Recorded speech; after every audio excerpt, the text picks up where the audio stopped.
Sexta-feira, 10 de julho, mais um tema do dia. Eu sou o Vítor Monteiro e comigo tenho Pedro Jorge da Cunha, diretor adjunto do 00, para comentar um dia especial para o futebol português, por várias razões. Além da celebração dos 10 anos de Portugal campeão europeu, também Jorge Jesus, ao que tudo indica, vai mesmo ser apresentado como o novo treinador da Seleção Nacional, o novo selecionador neste caso. Pedro, antes de mais, bom dia. Bom dia, Vítor. Que Jorge Jesus vamos ter na Seleção Portuguesa? Olha, eu acredito que não vamos ter um Jorge Jesus muito diferente daquele que conhecemos muito bem. Há 20 anos que acompanhamos o trabalho do Jorge em Portugal e não só, quase sempre com muito sucesso. A verdade é que esta história bonita da carreira de Jorge Jesus começou no popular Amora Futebol Clube, clube com passagem importante na primeira divisão nos anos 80. Foi por lá que Jorge Jesus começou, que fez a transição da carreira de jogador para treinador e depois conhecemos melhor ao longo dos últimos anos, principalmente quando chega ao Sporting de Braga, mas já antes no Belenenses. Um treinador com uma imagem muito forte, com uma marca muito forte, com um pensamento muito forte. Diria que um conhecimento mais empírico do que filosófico do jogo, mas um treinador também que deixa uma marca muito vincada nas suas equipas e nos seus jogadores. Basta ouvir, e tu já fizeste várias entrevistas a antigos atletas de JJ, um bocadinho a opinião deles sobre o treinador e todos eles, percebe-se, ficaram muito marcados por esta personalidade excêntrica, esta personalidade às vezes um bocadinho excessiva, exigente, um bocadinho vaidosa também, não há como fugir a isso, um bocadinho altiva. Portanto, Jorge Jesus gosta muito sempre gostou de colocar o foco sobre si, sobre o seu sucesso, sobre o seu pensamento. Recordo muito bem que não há muito tempo dizia que tinha sido ele o primeiro treinador do mundo a criar a marcação à zona em bolas paradas, ainda no Amora. Portanto, ele gosta muito de sublinhar, de facto, esse lado um bocadinho mais dionisíaco, esse lado mais de ego.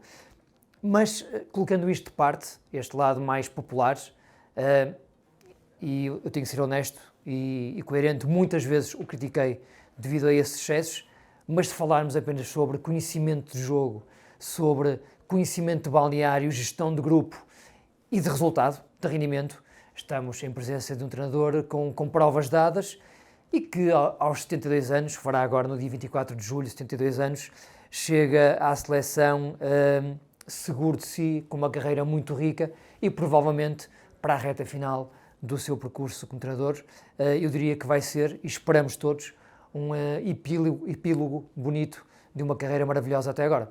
Lá está, Jorge Jesus tem quase 72 anos, uma vida de futebol, mas a verdade é que nunca foi selecionador de nenhuma seleção, nunca treinou nenhuma seleção. Sentes que isto vai ser mais difícil para ele, até porque vai quebrar um bocado a rotina, se calhar, de uma vida dele? Achas que vai ser complicado? Olha, eu no último episódio do Ataque Rápido, um bocadinho a brincar, dizia que um ponto positivo nisto é que Jorge Jesus não ia estar todos os dias com os jogadores e, portanto, não ia massacrá-los, como nós sabemos que ele faz no dia-a-dia dos clubes.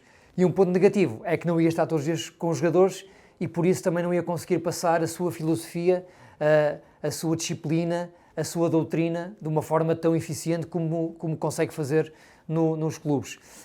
E ele teve a possibilidade de treinar o Brasil ainda antes da entrada do Carlo Ancelotti. Na altura acabou por... Ele mesmo o disse, que já recusou uma grande seleção. Exatamente. E queria poder recusar a segunda, que provavelmente será Portugal. Uma frase a Jorge Jesus. Aliás, nós hoje não há problema nenhum em revelar isto. Estávamos aqui a deliciar-nos na redação porque encontramos aqui um livro, julgo eu, que até foi o nosso colega Humberto, sobre as melhores frases do Jorge Jesus, e há frases maravilhosas, a história com o 50 Cent, contada pelo Cândido Costa, portanto, uma personalidade marcante, fortíssima, mas a verdade é que pela primeira vez na carreira, e agora mais a sério, voltando ao tom mais sério, o Jorge Jesus tem aqui um desafio um bocadinho diferente, e ele é um treinador que adora a relva, adora o cheiro a relva, adora estar no campo, adora corrigir ao milímetro o posicionamento dos seus jogadores e a verdade é que com a seleção não terá tanto tempo para conseguir fazê-lo. De qualquer forma, quando a ideia é bem passada, quando a mensagem é bem passada e é vincada, é possível ter uma identidade, e temos falado muito de identidade nos últimos tempos sobre a falta dela na seleção portuguesa.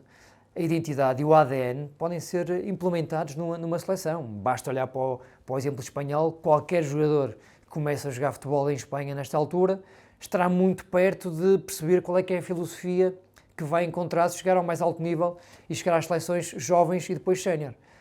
Diria que, nesta altura, a França Deschamps também se percebe perfeitamente qual é que é a proposta de jogo e a identidade de jogo.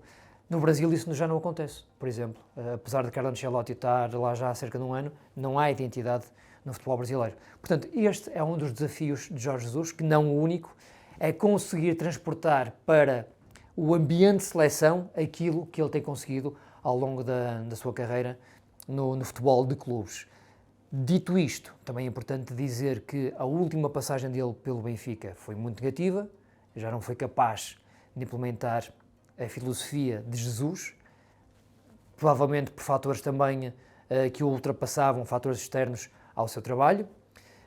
Depois, o Jorge Jesus acaba por, na última experiência, rumar à Arábia Saudita e vamos ser objetivos. Estamos a falar de um torneio, de um campeonato muito menos exigente, onde o treino também é muito menos competitivo e onde cada jogador depende muito mais da sua vontade, da sua disciplina, para conseguir estar mais ou menos bem. Portanto, Jorge Jesus conseguiu ser campeão com o Al Nassr, ao lado do Cristiano Ronaldo, e agora regressa ao futebol de primeiro mundo, ao futebol civilizado, e quando digo isto, estou a dizer porque na Arábia Saudita, como nós sabemos, o governo, através do fundo saudita, aceita injetar fundos extra em 4 clubes. Portanto, a concorrência, logo à partida, é completamente desleal. Ele chegou a estar no Al Hilal também, onde teve muito sucesso, Exatamente. recorde, etc. Obviamente, mas sempre, portanto, 2 desses 4 clubes são o Al Hilal e o Al Nassr, onde Jorge Jesus esteve. Portanto, Jorge Jesus está milionário, tem dinheiro para 10 vidas e nesta altura já não é essa a preocupação dele. Acredito que Jorge Jesus, para o final da sua carreira, vai dar tudo, vai dar o máximo, vai se dedicar de corpo e alma a fazer de Portugal campeão da Europa e, quiçá, campeão do mundo em 2030. Certo, e Jorge Jesus, aparentemente, manifestamente será mesmo bastante diferente de Roberto Martínez, métodos muito diferentes. Por aqui pergunto-te, estaremos à espera aqui de uma revolução nas opções, digo mesmo convocatória, no 11 inicial e depois nos métodos que se vão apresentar?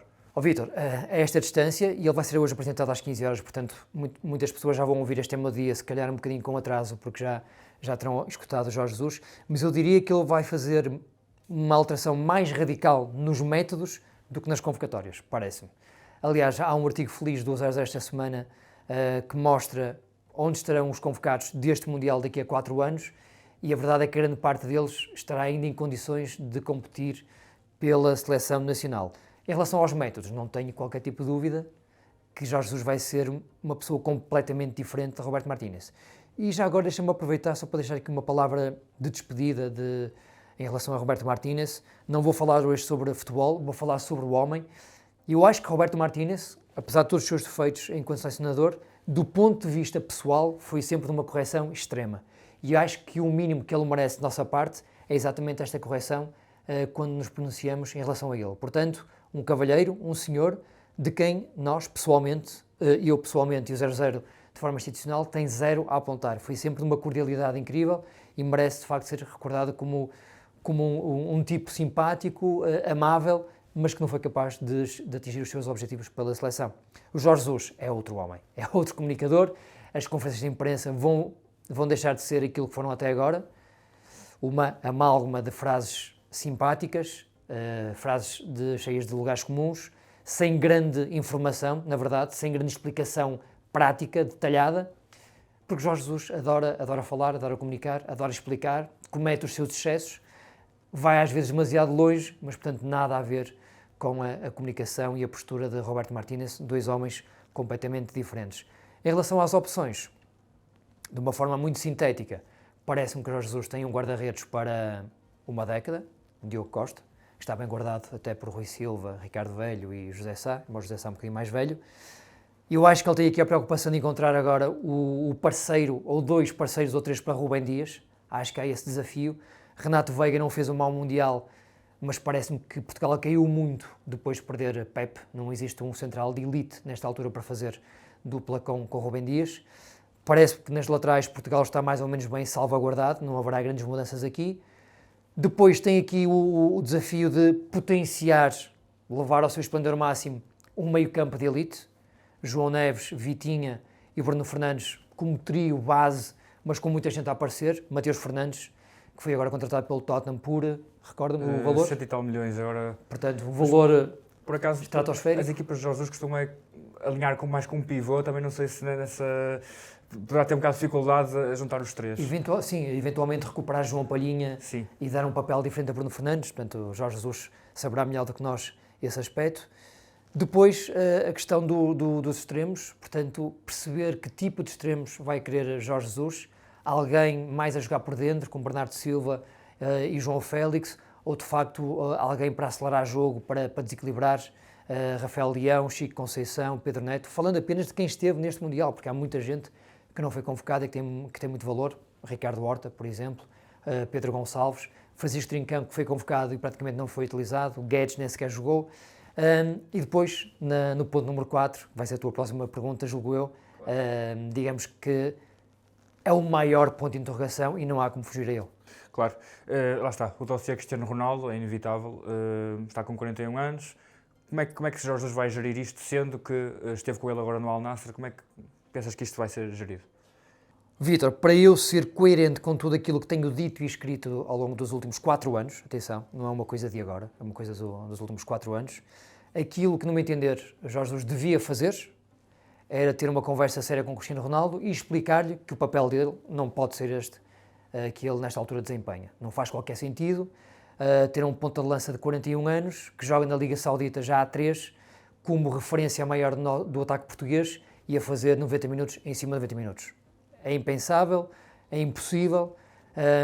Eu escrevi, e volto aqui a sublinhar, Roberto Martínez foi contratado a pensar muito na gestão deste dossiê e acabou por estar mais preocupado em amparar o ego de Cristiano Ronaldo do que em capitalizar todo o talento que o rodeava. E isso foi um dos maiores erros de Roberto Martínez. Jorge Jesus, espero eu, tem de ter a capacidade de perceber qual é o Cristiano Ronaldo de hoje em dia. E eu digo isto com alguma tristeza, porque nesta altura em Portugal há aqui uma facção muito radical para o Ronaldo, que não aceita que um jornalista diga que nesta altura entende que o Cristiano Ronaldo não deve ser titular absoluto da seleção. Há logo aqui facas, punhais, insultos, enfim. É triste, mas é um bocadinho também o retrato do mundo que vivemos em 2026. Eu acho que Cristiano Ronaldo, aos 41 anos, ou seja, no mundo ideal, teria de ser ele a perceber que nesta altura já não dá para desempenhar o papel que desempenha. Infelizmente, como é um homem com um ego maior do que o mundo, um animal competitivo, Cristiano Ronaldo não acredito que o vá fazer, muito sinceramente. Portanto, como acho também que Jorge Jesus não vai afastar da seleção nacional, provavelmente teremos Cristiano Ronaldo a fazer parte dos próximos, pelo menos 2 anos, até ao Europeu de 2028, em Inglaterra.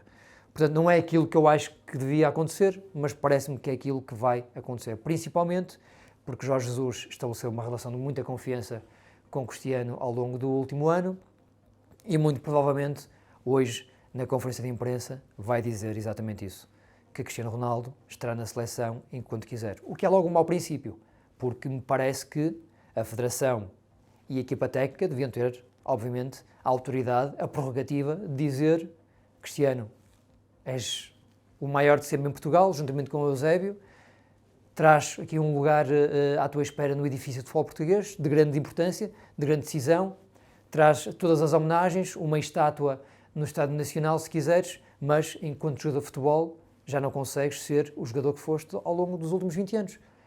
O tempo é implacável para toda a gente, para ti, para mim, para o Cristiano Ronaldo, para o Messi, para o Eusébio.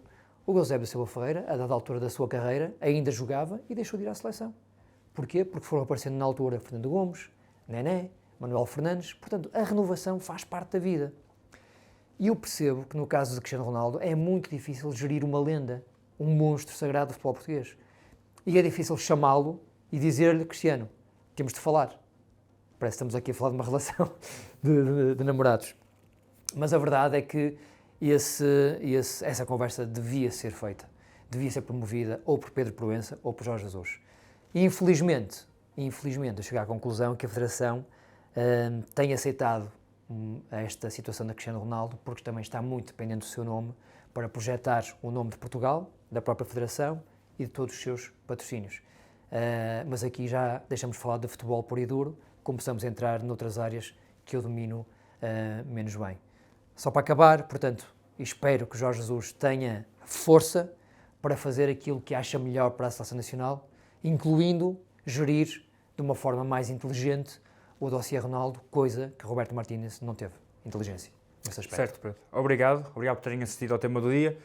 Por fim, acabo a recomendar os vários conteúdos que o 00 vai apresentar no dia de hoje, tanto sobre a celebração dos 10 anos de Portugal campeão europeu, tal como os vários conteúdos sobre a chegada de Jorge Jesus. Já temos um no nosso site neste momento sobre os 5 desafios que Jorge Jesus vai ter pela frente, tu próprio referiste ainda agora. E além disso, fiquem atentos também, hoje é dia de newsletter do 00, que estará disponível no vosso e-mail todas as segundas e sextas-feiras.